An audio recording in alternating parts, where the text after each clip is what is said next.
Днешното видео ще е малко по-различно, просто защото стои и си мисля как може в 2025 година да има хора, които продължават да плащат абонамент за някакви групи на някакви хора, които са появили случайно от някъде, или по-лошо, да плащат хиляди левове за курсове за търговия при хора, които даже не са показали как търгуват. Не са, бе. Няма реални резултати. Няма. Всеки показва TradingView, всеки показва някакъв MetaTrader, ма ни показва дали е демо акаунт, не показва нищо. В момента съм почти на финал и ще отида на финал на европейско състезание по трейдинг. Показвам всичко.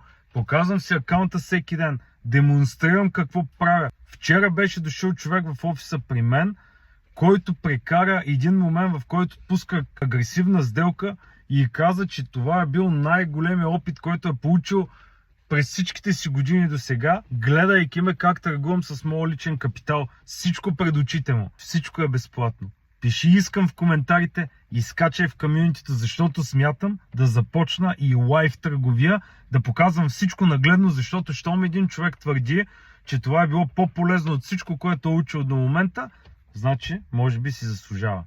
Айде!